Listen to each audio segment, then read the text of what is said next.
¿Qué tal? Mi nombre es Jafet Jacobo y en la siguiente sesión hablaremos de los aspectos de manejo médico relacionados con la insuficiencia valvular aórtica. Haciendo un breve recuento histórico, en 1706 William Cowper describió los primeros casos de insuficiencia aórtica. Ejerció en Londres desde 1691 hasta 1709, tiempo durante el cual dedicó la mayor parte de su atención al estudio de la anatomía. 4 años antes de su muerte, a la edad de 43 años, Cooper describió 3 casos de insuficiencia aórtica que mostraban las válvulas afectadas.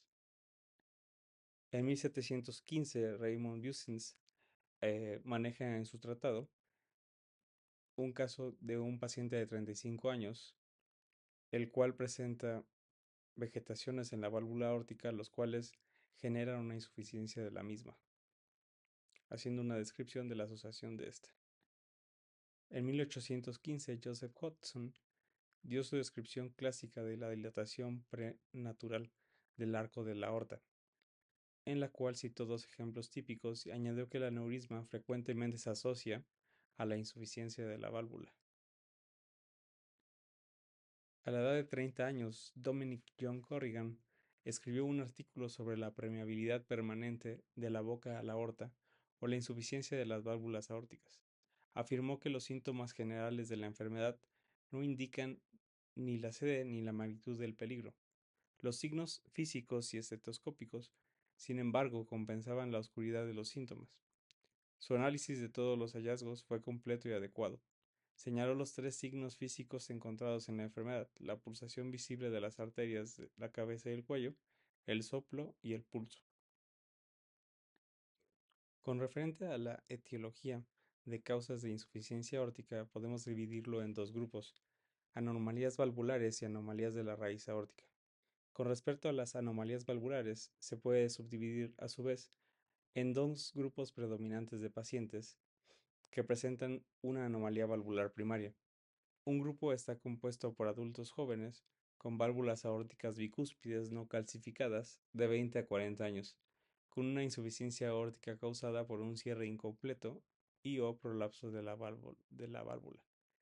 El otro grupo está compuesto por pacientes de 60 años o más con enfermedad de la válvula aórtica calcificada. Otras causas comunes de trastornos valvulares que conducen a la regurgitación aórtica incluyen la endocarditis infecciosa, en la que la infección puede destruir o causar la perforación de una valva, o la vegetación puede interferir con la coaptación adecuada de las cúspides. También por traumatismos torácicos que resultan en la ruptura de la válvula o un desgarro de la aorta ascendente que conduce al prolapso valvular. Enfermedad cardíaca reumática, especialmente en países de ingresos bajos y medianos, en los que la fiebre reumática es endémica.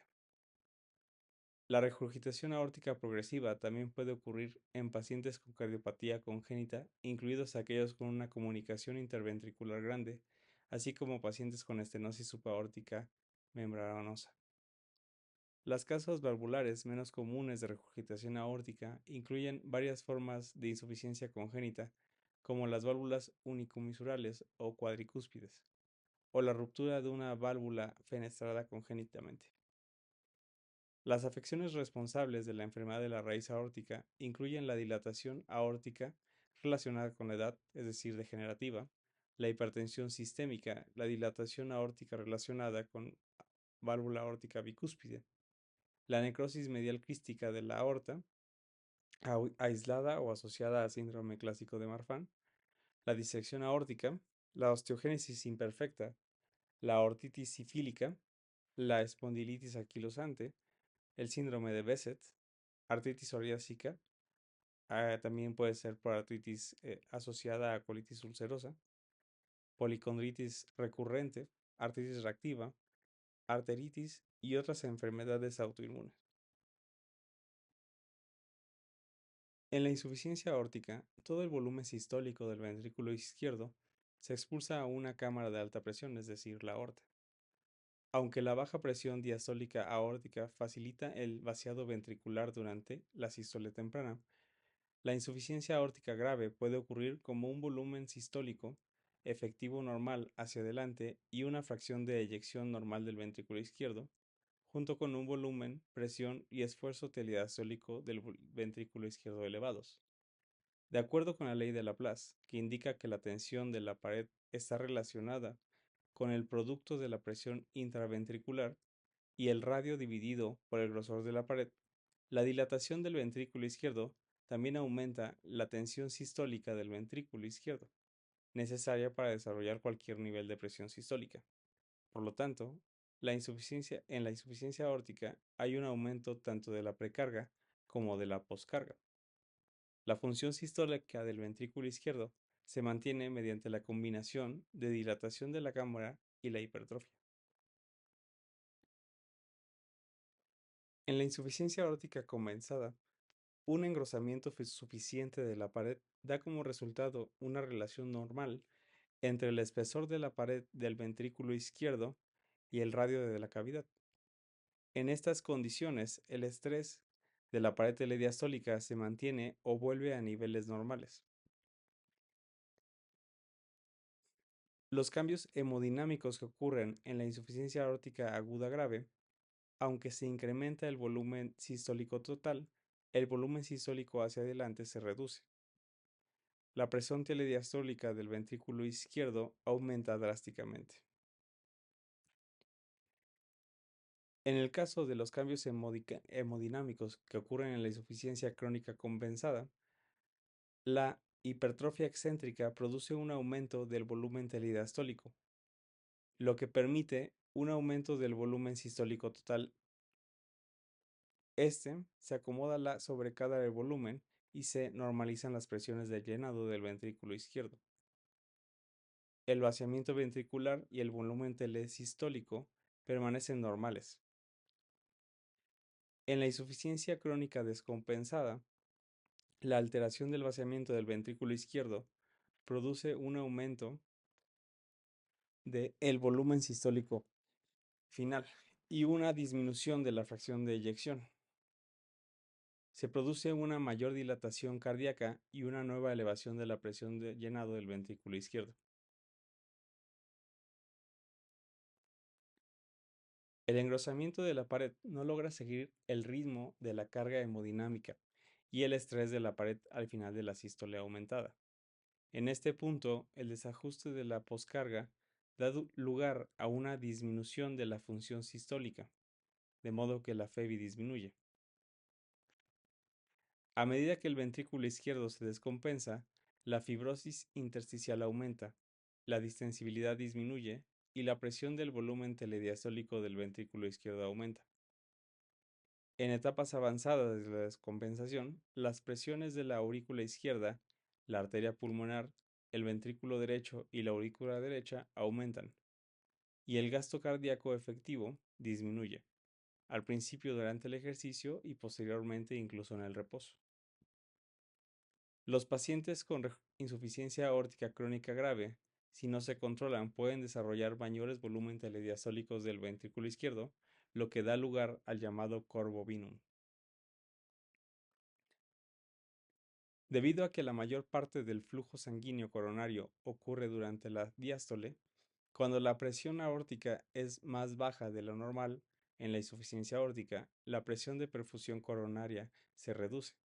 El resultado, una combinación de una mayor demanda de oxígeno y un suministro reducido, prepara el escenario para el desarrollo de la isquemia miocárdica, especialmente durante el ejercicio. Con referente a la presentación clínica, los síntomas de disminución de la reserva cardíaca o isquemia miocárdica se desarrollan con mayor frecuencia en la cuarta o quinta década de la vida, y generalmente solo después de que se haya producido una cardiomegalia considerable y disfunción miocárdica.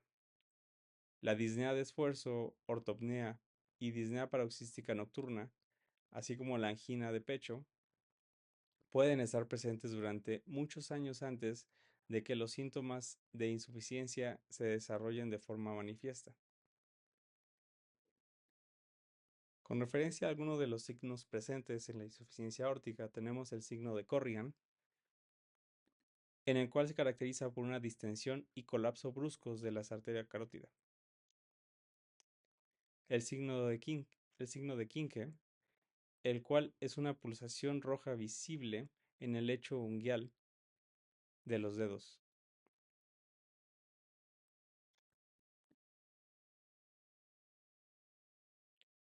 El signo de Muset es un movimiento de balanceo de la cabeza que se produce en sincronía con los latidos del corazón. El signo de Müller es una pulsación visible o palpable de la úvula que se puede acompañar de eritema y edema del paladar y amígdalas.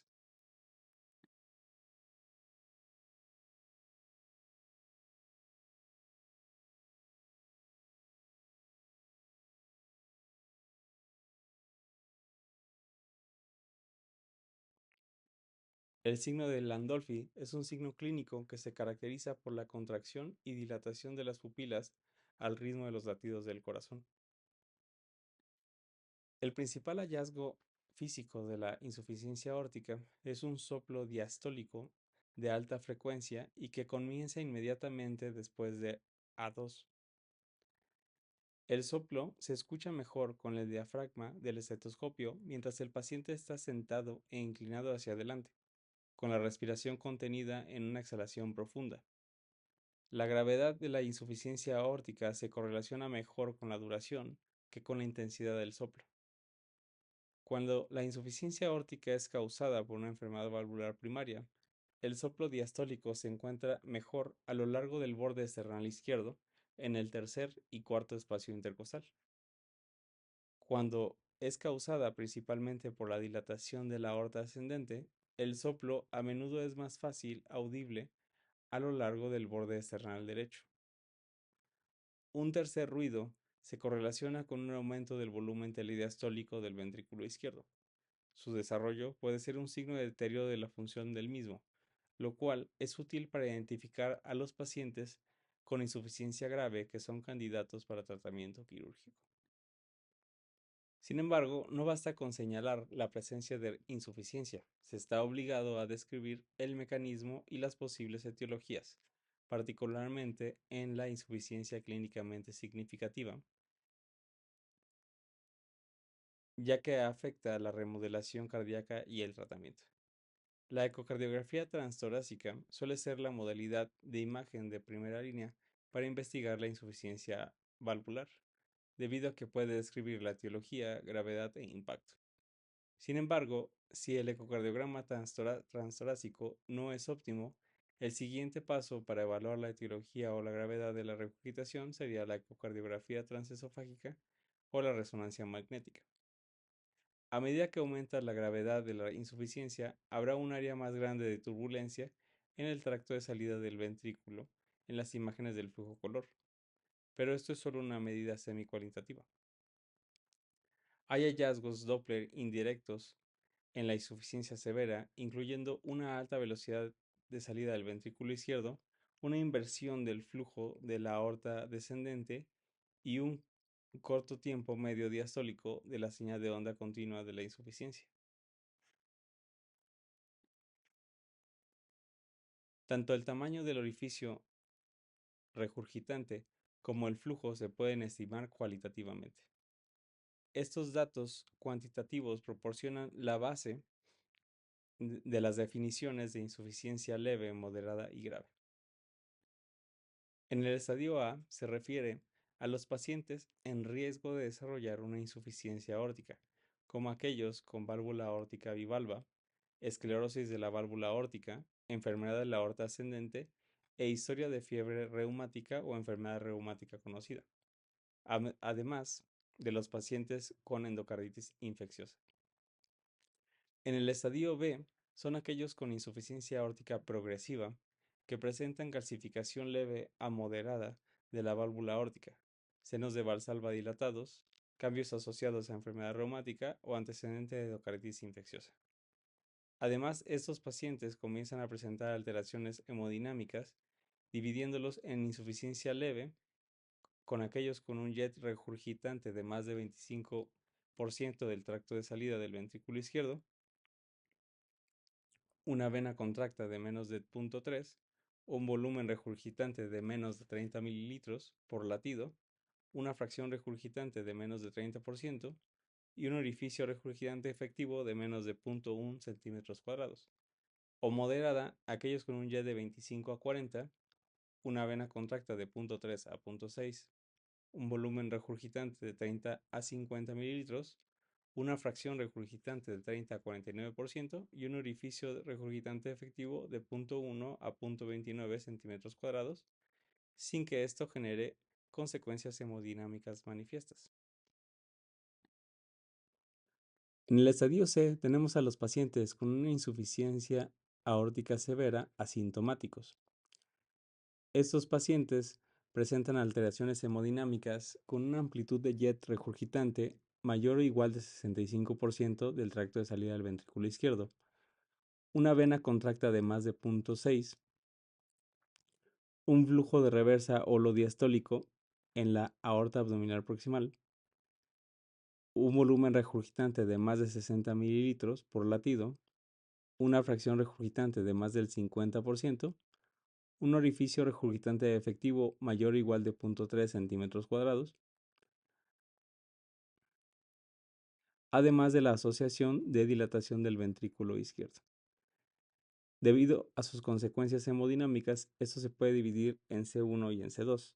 En el caso de C1, son aquellos pacientes con una fracción de eyección del ventrículo izquierdo mayor de 55% y una dilatación leve a moderada del ventrículo izquierdo, es decir, un diámetro sistólico del ventrículo izquierdo de menos de 50 milímetros.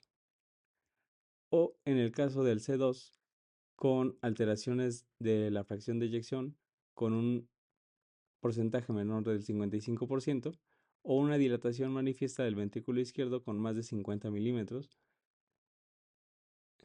de diámetro al final de la sístole. En el caso del estadio los pacientes son sintomáticos. Estos pacientes presentan básicamente las mismas alteraciones hemodinámicas que en el estadio C. Sin embargo, presentan sintomatología. Si bien la ecocardiografía sigue siendo la modalidad de primera línea para la evaluación de la insuficiencia valvular, la resonancia está generalmente indicada cuando las imágenes ecográficas no son óptimas, cuando hay discordancia entre las características ecográficas y los hallazgos Doppler, como por ejemplo un agrandamiento ventricular mayor de lo esperado sobre la base de las medidas de Doppler de insuficiencia valvular, o cuando hay discordancia entre la evaluación clínica y la gravedad de la insuficiencia valvular mediante ecocardiografía. De modo que la resonancia magnética tiene una serie de fortalezas únicas que la hacen ideal para la evaluación de la enfermedad valvular. En concreto, la libre elección de los planos de imagen permite una valoración exhaustiva de las 4 válvulas cardíacas sin limitaciones de ventanas acústicas. Además, se ha demostrado que la evaluación volumétrica de la resonancia tiene una alta reproductibilidad entre estudios y por lo tanto puede ser ideal para la evaluación en serie. Las limitaciones de la resonancia incluyen su incapacidad para ser realizada en pacientes con ciertos dispositivos implantados y que no está ampliamente disponible. Los pacientes con insuficiencia leve o moderada, que son asintomáticos con un tamaño cardíaco normal o solo mínimamente aumentado, no requieren tratamiento, pero deben ser seguidos clínicamente y ecocardiográficamente cada 12 a 24 meses. Los pacientes asintomáticos con una insuficiencia crónica grave y función sistólica normal del ventrículo izquierdo deben ser examinados a intervalos aproximadamente de 6 meses. Los pacientes con una insuficiencia leve a moderada y aquellos con una insuficiencia grave, con una FEBI normal y una dilatación ventricular leve, pueden realizar actividad aeróbica sin ninguna contraindicación. El deterioro gradual de la función del ventrículo izquierdo puede ocurrir incluso durante el periodo asintomático, y algunos pacientes pueden incurrir en un deterioro significativo de la función sistólica antes del inicio de los síntomas. El siguiente estudio plantó la hipótesis de que la gravedad de la insuficiencia, determinada mediante el uso del índice del volumen regurgitante, delinearía mejor la disfunción cardíaca diferencial en pacientes asintomáticos con una insuficiencia aórtica moderada a grave. Se trata de un estudio observacional de cohorte de pacientes consecutivos con insuficiencia asintomática moderada a grave, a los que se les realizó ecocardiografía de esfuerzo. La cohorte incluyó 130 pacientes con una insuficiencia aórtica asintomática de moderada a grave, que fueron emparejados según la edad y el índice de volumen regurgitante. Todos los pacientes se sometieron a estudios ecocardiográficos de seguimiento anuales. La severidad de la regurgitación se determinó de acuerdo con el índice de volumen regurgitante, con un nivel de 30 mililitros por metro cuadrado considerados como un marcador de insuficiencia severa. Durante el seguimiento, independientemente de la etiología, los pacientes con regurgitación grave mostraron un aumento de los índices de volumen ventricular izquierdo y una disminución de las fracciones de eyección del ventrículo izquierdo. En los pacientes con regurgitación moderada, los volúmenes de ventrículo izquierdo y las fracciones de eyección no mostraron ningún cambio significativo.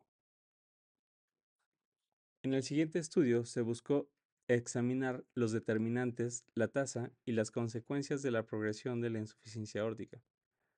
De 1.077 pacientes, los cuales tenían de 15 a 66 años, se observó una insuficiencia aórtica eh, leve en 196 pacientes, de leve a moderada en 465 y de moderada a grave en 416.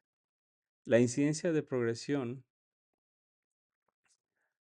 de insuficiencia aórtica de moderada a grave fue de 12%, 30% y 53% respectivamente. A los 4.1 años de seguimiento hubo 228 progresores, es decir, un 21%, cuyas tasas de progresión anualizadas dentro de los 3 años anteriores al diagnóstico de la insuficiencia aórtica fueron de 4.2 milímetros cuadrados por año de orificio regurgitante efectivo y de 9.9 mililitros por año de volumen regurgitante. La severidad basal de la insuficiencia y las dimensiones de la unión sinotubular y el anillo se asociaron con una progresión con una P significativa de 0.007. La hipertensión y la presión arterial sistólica no mostraron ninguna asociación con la progresión de la misma. En el seguimiento a mediano plazo, 242 pacientes, es decir, 22%, fallecieron. Esto se relacionó con la edad, las comorbilidades, la clase funcional, la frecuencia cardíaca en reposo y la fracción de eyección del ventrículo izquierdo, con una P significativa de 0.003. Con respecto al curso de la enfermedad, los datos recopilados en la era prequirúrgica indican que, sin tratamiento quirúrgico, la muerte generalmente ocurría dentro de los 4 años posteriores al desarrollo de angina de pecho y dentro de los 2 años posteriores al inicio de insuficiencia cardíaca. En este estudio, a largo plazo de 246 pacientes con diagnóstico de insuficiencia aórtica grave o moderada a grave, se analizaron por ecocardiografía Doppler con un tratamiento conservador. La tasa de mortalidad fue más alta de lo esperado, a los 10 años de un 34.5%, con una P significativa de 0.001 y la morbilidad fue alta, con tasas a 10 años de 47.6% para insuficiencia cardíaca y de 62.4% para cirugía de válvula aórtica. A los 10 años, el 75.3% de los pacientes habían muerto o se habían sometido a una cirugía, y el 83% se habían tenido eventos cardiovasculares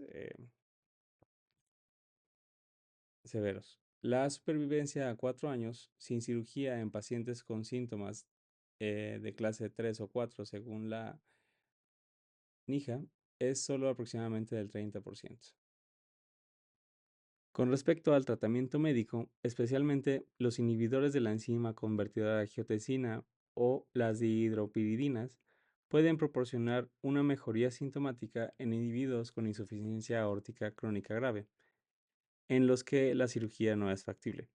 Actualmente no se dispone de un tratamiento específico para prevenir la progresión de la enfermedad de la insuficiencia cardíaca aórtica crónica. Los ensayos clínicos aleatorizados de antagonistas de los canales de calcio dihidropidinas e inhibidores de la enzima convertidora de angiotensina no han mostrado un beneficio clínico consistente en términos de atenuar la progresión de dilatación del ventrículo izquierdo o retrasar la necesidad del, del cambio valvular aórtico. Las recomendaciones definitivas con respecto a las indicaciones de estos fármacos no son posibles. En la guía del 2021 de la Sociedad Europea se maneja únicamente el uso de este tipo de fármacos para mejorar la sintomatología. Con referente al manejo médico especificado en la guía de la AJA del 2020, únicamente se maneja en pacientes asintomáticos el control de la presión arterial y en pacientes con insuficiencia aórtica que tienen síntomas, se debe utilizar los inhibidores de la enzima convertida en angiotensina o los antagonistas de los mismos para mejorar la sintomatología. Estas recomendaciones se basan en que los inhibidores de la enzima convertida en angiotensina tienen el potencial de reducir la poscarga, reducir el estrés de la pared ventricular izquierda y limitar la dilatación e hipertrofia del ventrículo izquierdo. Sin embargo, los estudios a largo plazo han arrojado resultados inconsistentes y muy pocos han evaluado los resultados clínicos realmente. Se estudiaron en el siguiente estudio 2.266 pacientes con insuficiencia aórtica, con un seguimiento medio de 4.4 años. De estos, 705 pacientes, es decir, un 31%, recibieron tratamiento con inhibidores de la enzima convertidora de angiotensina o antagonistas de los mismos. De los 876 pacientes que fueron tratados con inhibidores o con antagonistas, el 39% tuvieron eventos cardiovasculares, el 18% tuvieron eventos asociados a la insuficiencia aórtica y el 15% presentaron mortalidad por todas las causas. Entre los pacientes no tratados con inhibidores de la enzima o antagonistas, un 53% tuvieron eventos cardiovasculares, un 14% tuvieron eventos asociados a la insuficiencia aórtica y hubo un 33% de muertes, lo cual ha demostrado que la prescripción de inhibidores de la enzima convertidora o antagonistas se asocia con una reducción de la mortalidad por todas las causas y de los resultados cardiovasculares asociados. De modo que se propone efectos directos o indirectos de los inhibidores de la enzima o de los antagonistas de los mismos con referente al estrés y la remodelación de la pared del ventrículo izquierdo. Con referente a las recomendaciones sobre las indicaciones de cirugía en la insuficiencia aórtica grave y en la enfermedad de la raíz aórtica, lo manejado por la Sociedad Europea de Cardiología en su guía del 2021, en pacientes sintomáticos se recomienda la cirugía independientemente de la FEBI, siempre y cuando la insuficiencia aórtica sea grave y el riesgo operatorio no sea prohibitivo. Se recomienda la cirugía en pacientes sintomáticos y asintomáticos con insuficiencia aórtica grave, sometidos a una cirugía de revascularización coronaria o a una cirugía de la aorta ascendente o de otra válvula. En pacientes asintomáticos con insuficiencia aórtica grave, el deterioro de la función del ventrículo izquierdo, es decir, una FEBI de menos del 50, o un diámetro telesistólico del ventrículo izquierdo de más de 50 milímetros, se asocia con peores resultados y por lo tanto se debe realizar la cirugía. Con referente al diámetro telesistólico del ventrículo izquierdo, debe relacionarse con un área de superficie corporal y un punto de corte de 25 milímetros por metro cuadrado de área de superficie corporal parece ser más apropiado, especialmente en pacientes con un tamaño corporal pequeño, es decir, un área de superficie corporal de menos de 1.68 metros cuadrados. Referente a las especificaciones de la guía de la AJA, en pacientes sintomáticos con insuficiencia aórtica grave, la cirugía valvular aórtica está indicada independientemente de la función sistólica, al igual que la guía manejada por la Sociedad Europea. La función sistólica en pacientes asintomáticos con disfunción sistólica crónica grave, es decir, con una FEBI del 55%. La cirugía de la válvula aórtica está indicada si no se identifica ninguna otra causa de disfunción sistólica. En pacientes con insuficiencia aórtica grave que se someten a cirugía cardíaca por otras indicaciones, la cirugía de válvula está indicada. En pacientes asintomáticos con insuficiencia aórtica grave y función sistólica normal, es decir, de más de 55%, la cirugía es razonable cuando el ventrículo izquierdo está muy agradado, es decir, con un diámetro de más de 50 milímetros o indexado de más de 25 milímetros por metro cuadrado. Y la cirugía se podría considerar en pacientes asintomáticos con una insuficiencia aórtica grave, en los cuales haya una disminución progresiva de la FEBI en al menos 3 estudios seriados de un rango de entre 55 y 60%, o un aumento progresivo de la dilatación del ventrículo izquierdo en un rango grave, es decir, de más de 65 milímetros. Con esto damos por terminado esta revisión referente a los aspectos clínicos y el manejo médico y seguimiento de los pacientes con insuficiencia aórtica previo a un manejo quirúrgico. Espero haya sido de su agrado.